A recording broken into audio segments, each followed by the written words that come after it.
I want to thank the leaders. I want to thank you very much. It means maybe more because we are here together for the first time ever in this building. Brand new, beautiful building. I don't want to tell you how much it costs because I hear it's a lot.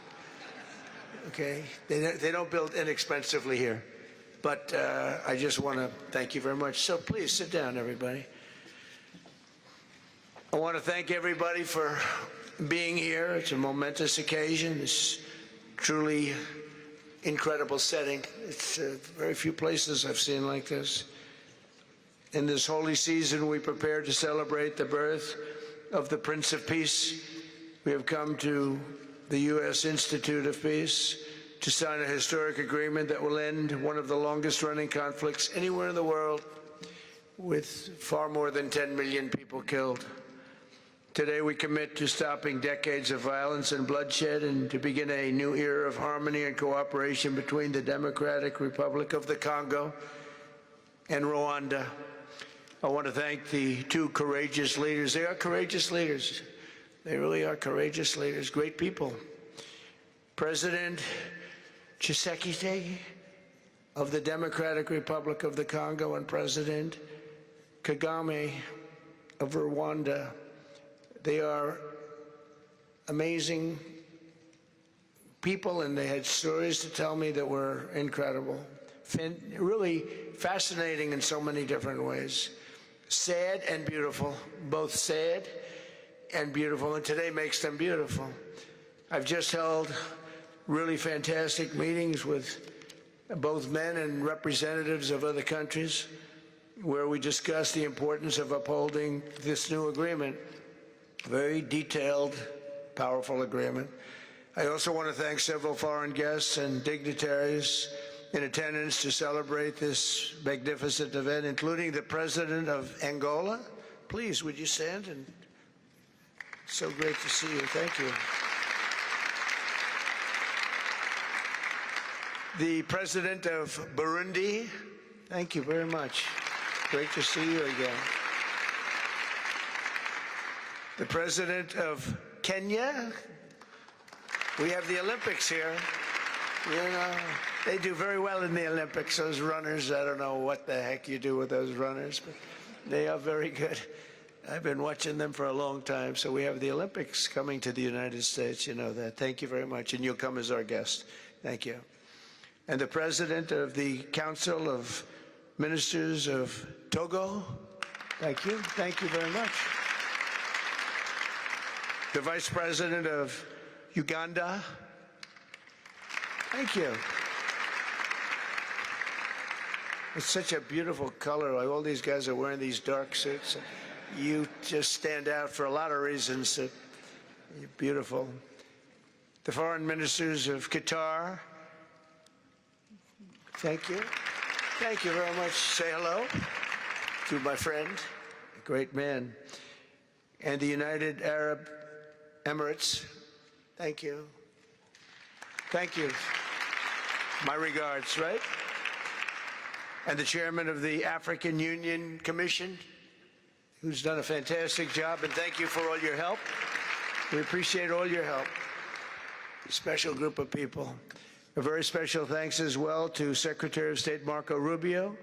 Marco, please stand. Thank you. And thank you for putting a certain name in that building. I said, boy, that is beautiful. That blew up last night. They said, that's a great honor. It really is. On this building, it's a great honor. Thank you very much. I assume you had a lot to do with that. Just a little bit. Yeah. Thank you. Appreciate it. And Senior Advisor for Africa, Masad Boulos, who's been fantastic. Thank you, Masad. All of these people, every one of them, were indispensable in forging this agreement. Let me also recognize Senators Mike Rounds and Lindsey Graham. Lindsey, thank you. Mike, wherever you may be. Thank you. Thank you, Mike. Representatives Ronnie Jackson. Where's Ronnie? Ronnie is that great guy. He won his race in Texas by 48 points, right, Ronnie? So I don't have to ask if he's in any, I don't even have to endorse him anymore. It doesn't matter. Save the paper, right? Great job. Chris Smith. Chris? Thank you, Chris. Great. Good job. Trent Kelly. Trent, thank you very much. Thank you. And the acting president of the Institute for Peace, Darren Beattie. Thank you, Darren, very much. Thank you very much, Darren. For more than 30 years, one of the worst conflicts on earth has been raging in eastern Congo. Millions and millions of people have been tragically killed, went on forever, and countless more have been displaced from their homes. Families have been destroyed. It's been a disaster. Many administrations have tried, but probably not too hard, knowing who preceded me.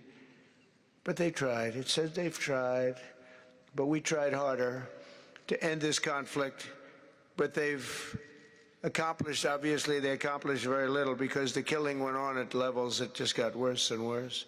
And today we're succeeding where so many others have failed, and this has become the 8th war that we've ended in less than 1 year. Such an exciting thing to do. This has been a really, because we're talking about 30 years of fighting, 30 years, much more than 10 million lives.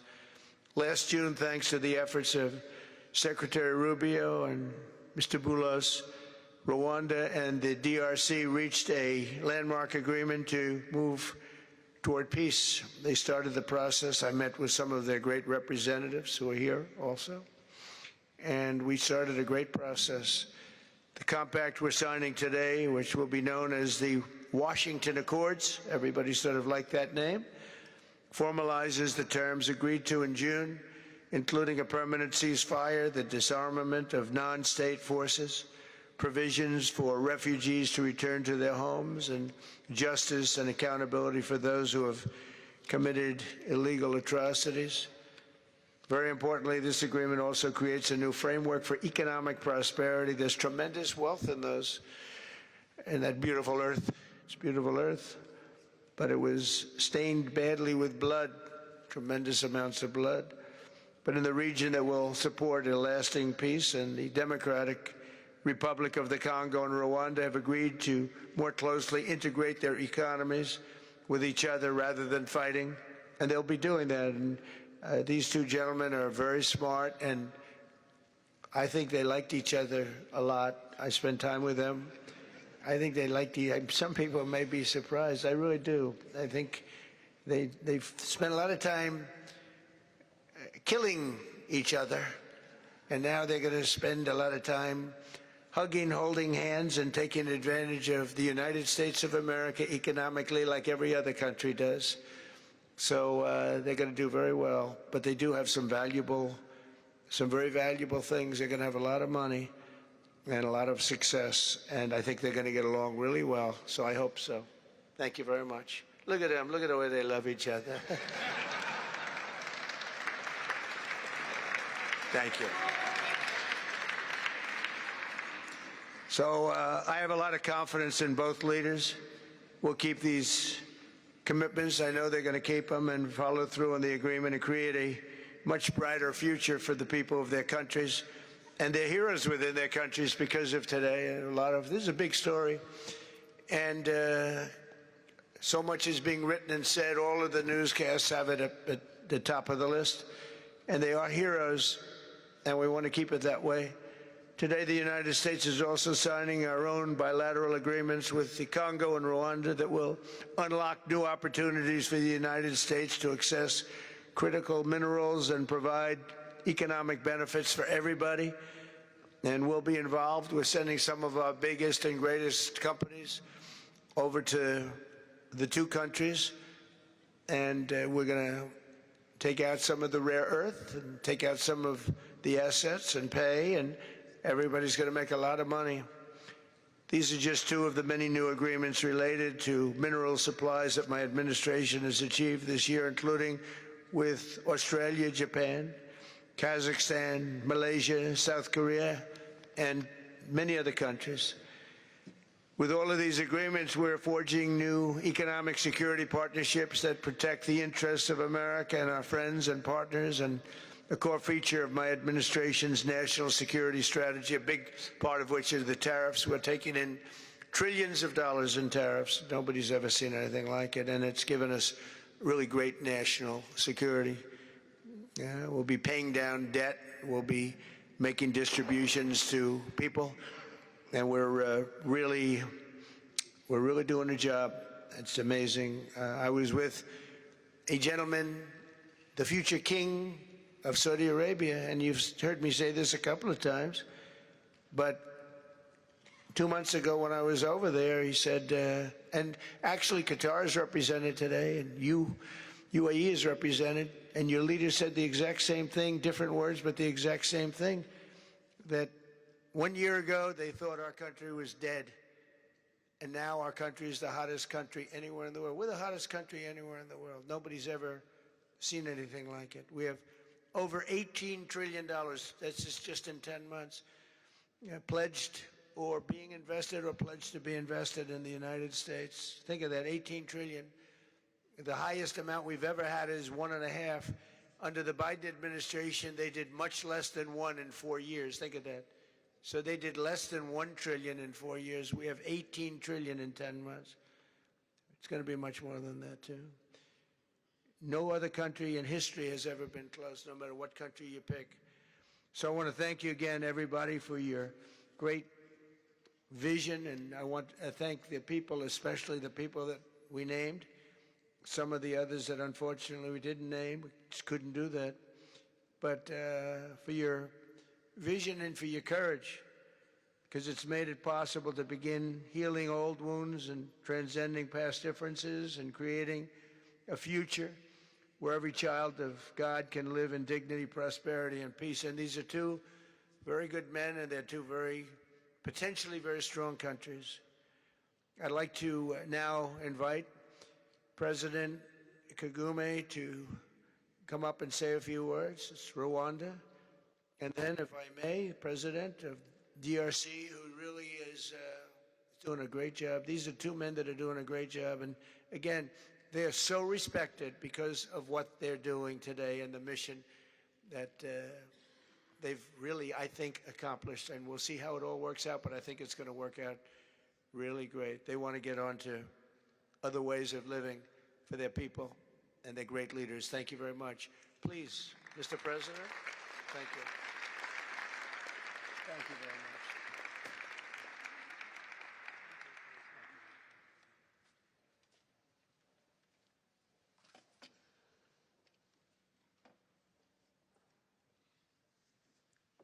Excellency Donald Trump, President of the United States of America, Excellencies, heads of state and government and former heads of state, distinguished ladies and gentlemen,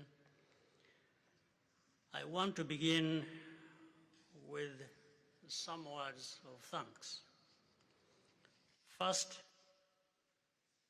to my fellow heads of state and government from Africa, your presence here confirms that these efforts enjoy the broad support necessary to succeed. I also thank Minister of State Kulaifi, representing His Highness Sheikh Tamim bin Hamad of Qatar. The role of Qatar has been absolutely central in getting us to this point. But of course, the biggest vote of thanks goes to President Donald Trump. No one was asking President Trump to take up this task. Our region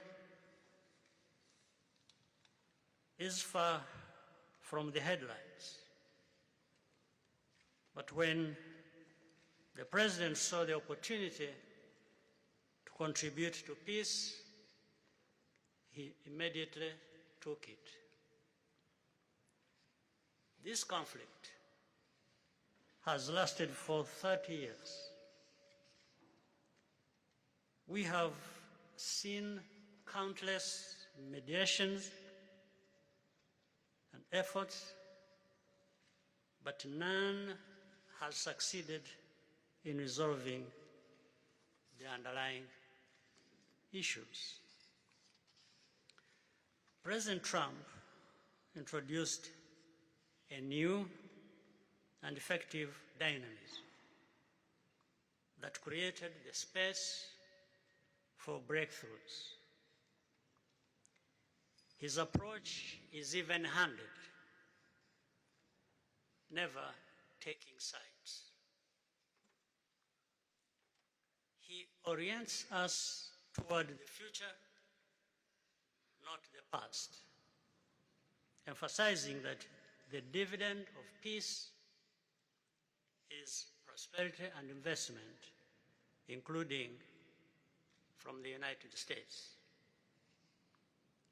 More importantly, President Trump's approach is pragmatic. The process has not become an end in itself.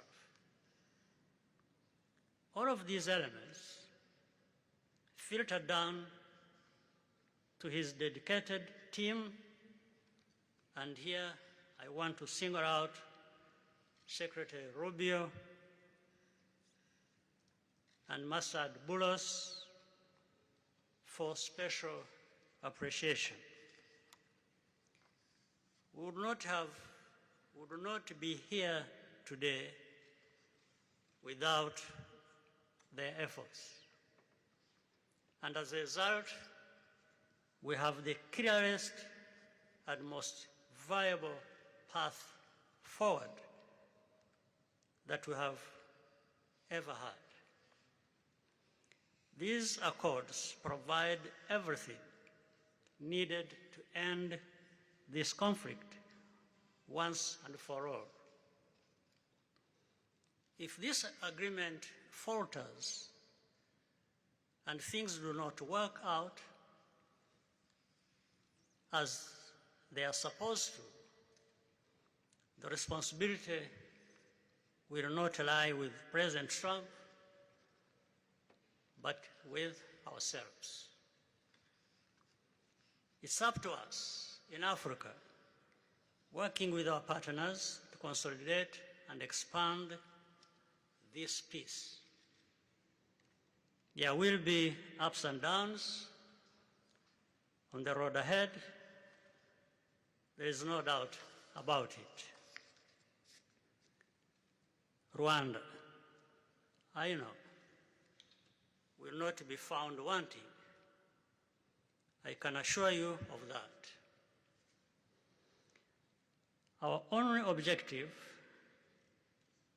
is and has always been for our country to be safe and secure after having endured so much tragedy.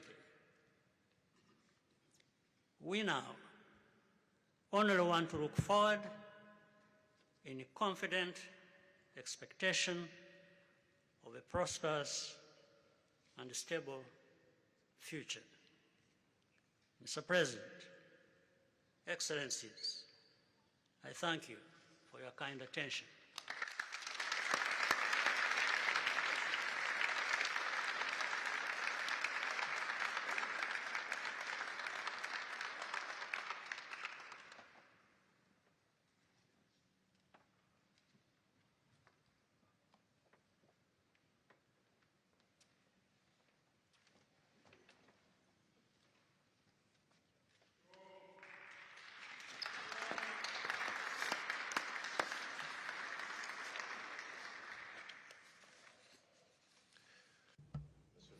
Mr.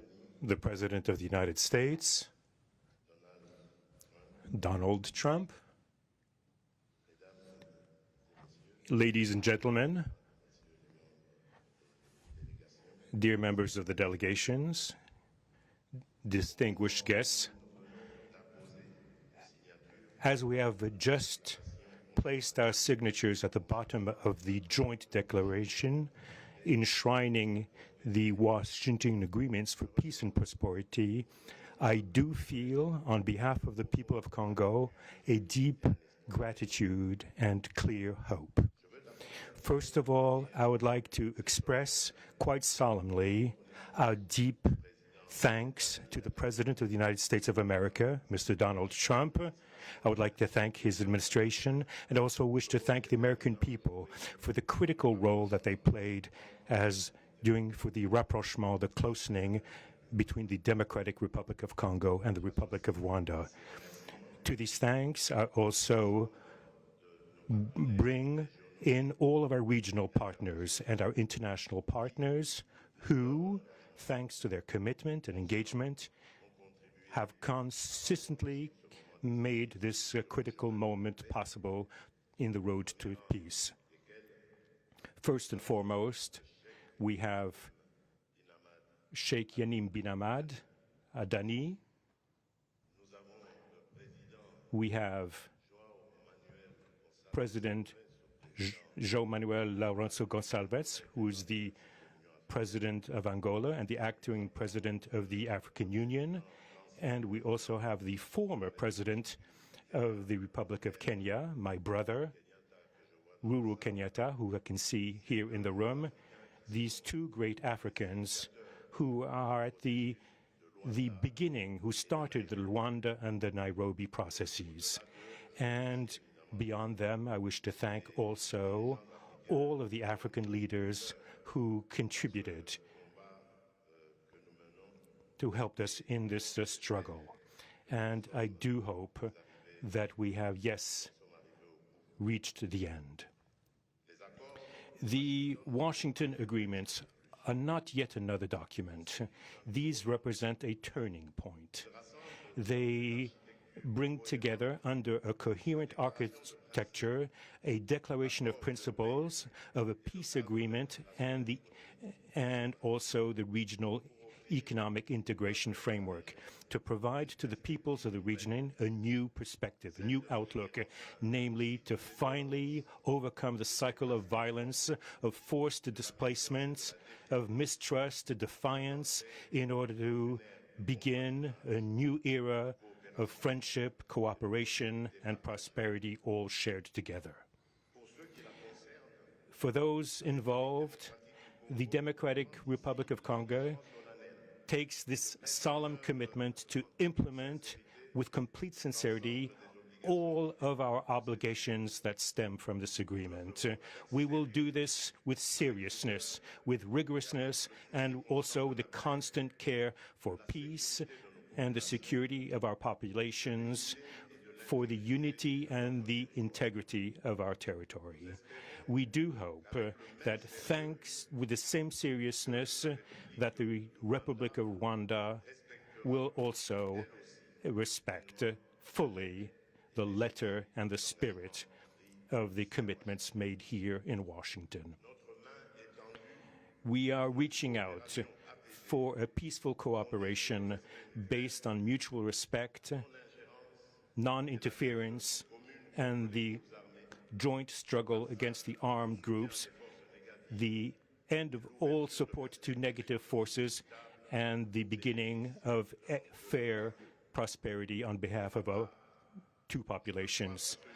I do believe this day is the beginning of a new path, a demanding path, yes indeed, quite difficult, but this is a path where peace will not just be a wish, an aspiration, but a turning point. The Democratic Republic of Congo will fully play its part with dignity, with consciousness and consistency, and with the support of our partners. We will remain watchful, vigilant, but not pessimistic. We'll be clear-eyed, but resolutely optimistic. These Washington agreements for peace and prosperity must be for our peoples a symbol of an irreversible commitment to turn the page of confrontations and to open a new era of cooperation and sustainable peace throughout the region. Thank you.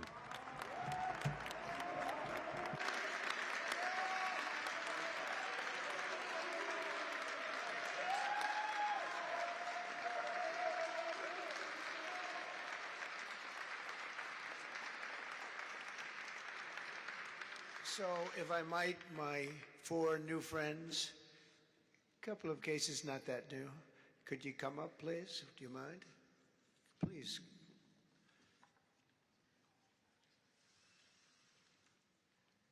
they represent so many and so well, so I just want to thank you very much. Good.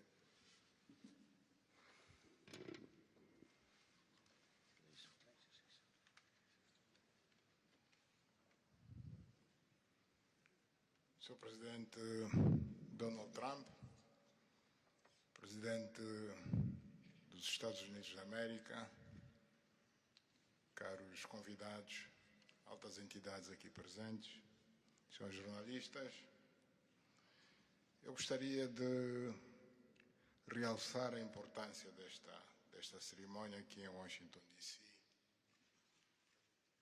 que vai finalmente pôr fim a um conflito que, como já foi dito, dura mais de 3 décadas. Não são exatamente 30 anos, mais do que 3 décadas. Um conflito entre irmãos, países vizinhos e irmãos, que deviam se dar bem, mas que, por razões de diversa ordem, têm vindo a se degladiar ao longo dos anos, com pesadas consequências, quer para as populações de ambos os países, como também para as respectivas economias. A região dos Grandes Lagos é uma região das mais ricas do mundo, não apenas da África. É enormemente rica em recursos hídricos, terras aráveis, florestas, recursos minerais que estão no subsolo, mas, sobretudo, rico nas suas pessoas, com um potencial muito grande para desenvolver aquela região da África que pode catapultar o desenvolvimento de outras regiões igualmente do nosso continente. O mundo atravessa hoje uma crise energética e alimentar. Nós fomos a dizer que a África, e em particular essa região dos Grandes Lagos, tem o potencial, não digo de resolver, mas de contribuir consideravelmente para a resolução dessas duas grandes crises, quer alimentar, quer a energética, não apenas para o nosso continente, mas para o mundo. A grande barragem do Inga, adormecida há bastantes anos, pode contribuir enormemente para a eletrificação do continente e, consequentemente, para a sua industrialização. Em termos de agricultura, o facto de ter terras aráveis, um índice de chuvas bastante regular e abundante, pode-se desenvolver agricultura naquelas regiões para alimentar o continente.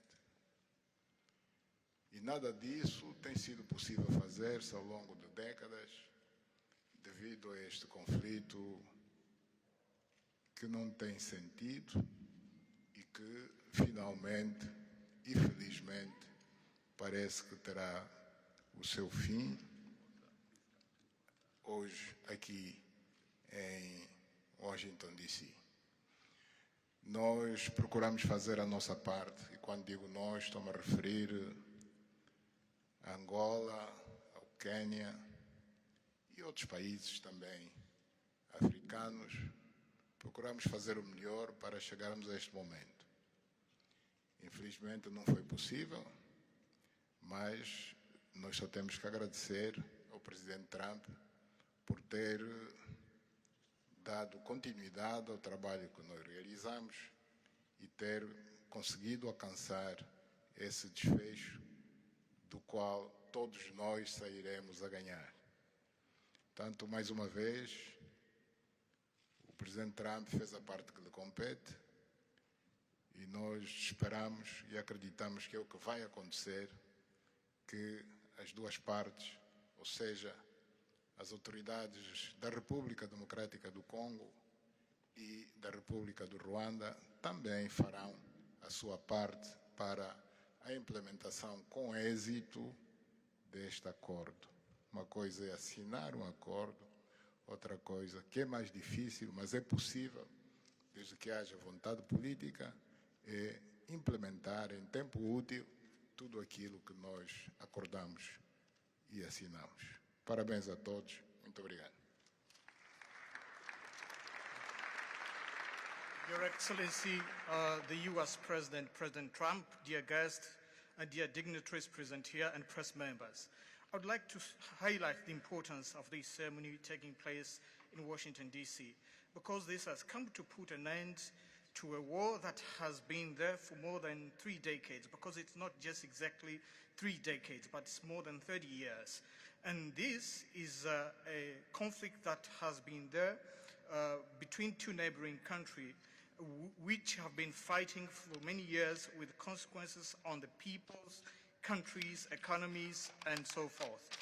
And these consequences also were felt in the Great Lakes region, which is a very rich region in Africa, rich in terms of water resources, arable lands and forests, and as well as mineral resources, which are important for the development of our region. So it's important that we've reached to this point where the agreement has been signed, a peace deal, which will benefit immensely the whole region and will unleash the opportunities for the development of our continent, and as well as to helping the whole world in terms of fighting against the food crisis and energy crisis which the whole world is going through now. We believe that the Great Lakes region will have to play a great role in providing resources to the international community. And of course, solving this conflict will also help solve other crises, not only in the continent as we know, but worldwide. For example, the Great Inga hydro project in Congo is important. It can help to electrify the continent and consequently help in terms of developing agriculture and providing agriculture, arable lands, and abundant resources that we have that can be used. We know that Africa possesses a lot of other resources such as rainfalls, which are important for agriculture. So nothing has, nothing would just justify this war, but eventually the most important thing that it has come to war. We sought as Africans to do our part. When I say Africans, I mention countries such as Angola, Kenya, and other African countries, but unfortunately we couldn't make it. But we now want to thank President Donald Trump for having helped to reach this important milestone. We believe, once again, we have to thank him for what he has done, and what comes next now is to appeal to the 2 parties, that is the Democratic Republic of the Congo and the Republic of Rwanda, to implement successfully this agreement for the benefit of their countries, their people, and including our continent of Africa. Thank you very much.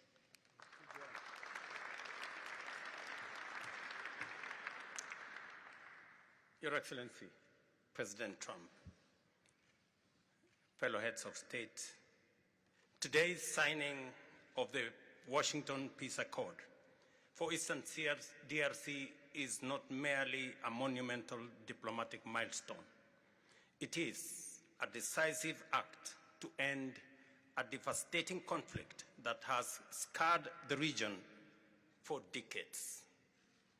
Mr. President, what you have achieved is not only transformative, it is consequential and historic. This conflict has destroyed livelihoods, destabilized our region, and threatened the future of the entire Great Lakes African continent. Today's achievement culminates a relentless regional effort anchored by the foundational work of the East African Community and SADC, and today, this Washington process. The coordinated Nairobi, Rwanda, and Washington process has created the essential pathway that brings us to this pivotal moment. We would like to extend our gratitude to President Tshisekedi and President Kagame for their leadership during this process. Reaching this point was made possible by the unparalleled consequential convening power of the United States and President Trump's resolute and focused commitment to global peace.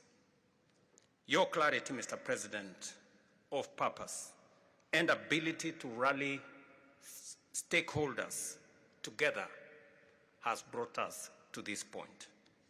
We therefore extend our profound gratitude to President Trump, whose bold leadership has been instrumental in delivering this breakthrough.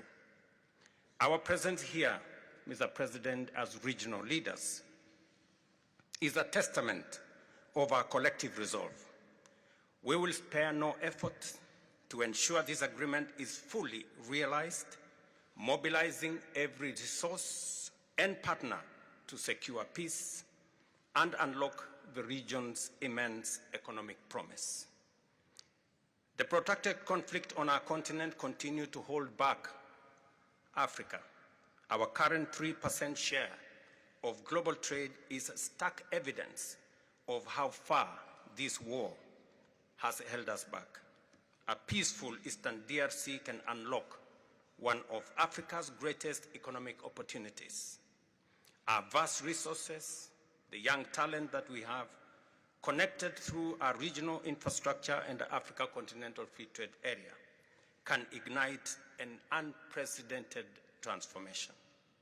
A peaceful and integrated Great Lakes region will accelerate innovation, predictable government reduces risk, harmonized regulation lowers costs, and open borders increase trade, attracting value-added industries to our continent. For too long, Africa has exported raw materials only to import refined products at great cost.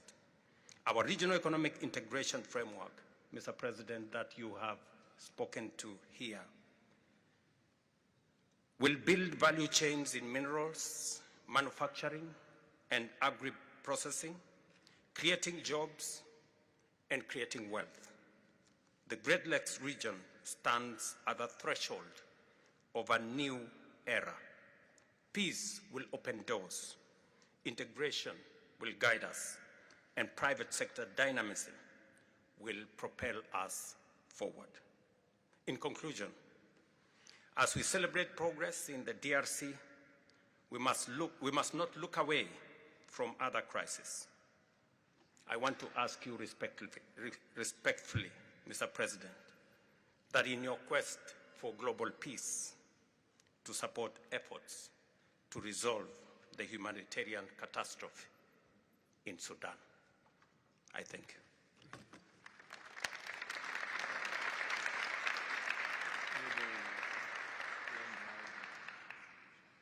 Excellence, le chef d'État et de gouvernement ici présent. Heads of state and government,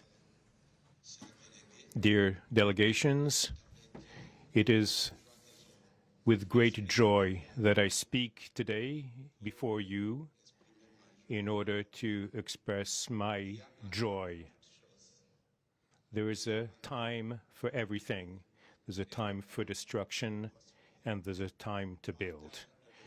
There's a time for despair, and there's a time for hope. Today, we are experiencing a great day. We are looking forward to this agreement, which will give back hope to the peoples of Congo and of the sub-region. I would like to congratulate everybody involved who made it this great day possible.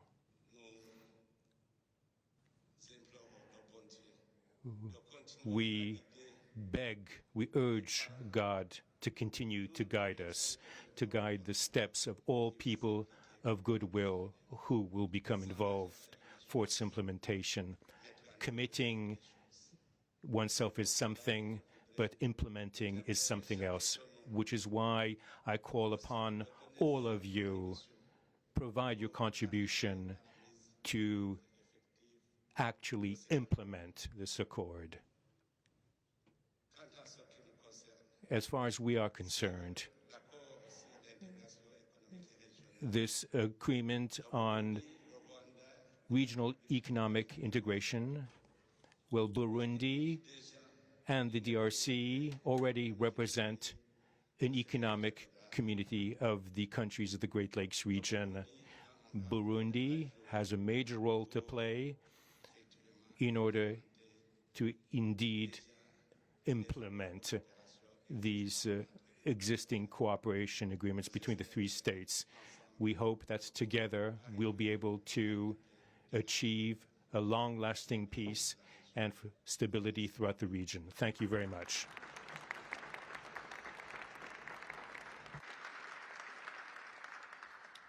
Thank you very much. And I just want to introduce a friend of mine who I just noticed in the audience. He's in charge of a very small sport called here soccer, over there football. So nobody knows really what to call it. Johnny, thank you very much. The head of FIFA is here. And I can report to you that we have sold more tickets than any country anywhere in the world at this stage of the game, and I think we probably broke all records before you even get close. And you have a big event on Friday at the Trump Kennedy Center. Oh, excuse me, at the Kennedy Center. Pardon me, I've such a terrible mistake, Marco. At the Kennedy Center, and I look forward to seeing you there. But I want to congratulate you. No, it's really taken the world by storm. You've never done anything like what's happening in terms of ticket sales. I make a lot of enemies telling people, I'm sorry, I can't get you tickets. I just can't do it. But congratulations, you've done a fantastic job. A great leader in sports and a great gentleman. Thank you very much, Johnny. And now we're going to sign a very important agreement. Thank you.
are witnessing a historic moment for Africa.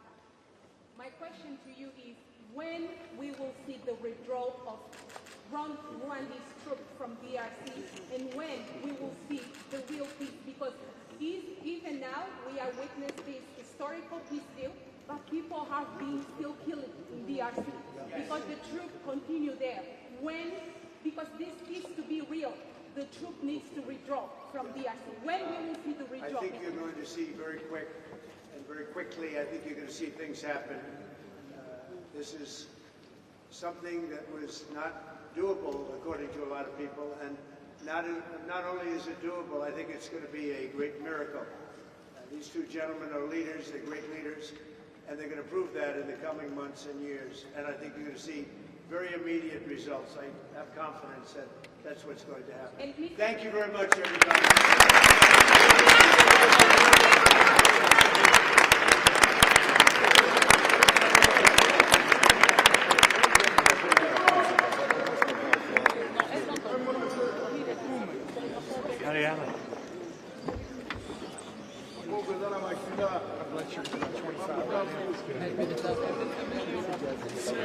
Great to meet you. Great to meet you. I'll be in touch. Nice to meet you. I'll be in touch with you. Thank you. I get send me a text, and then next time I live in New York. Next time I'm down here. Thank you, everybody. Thank you.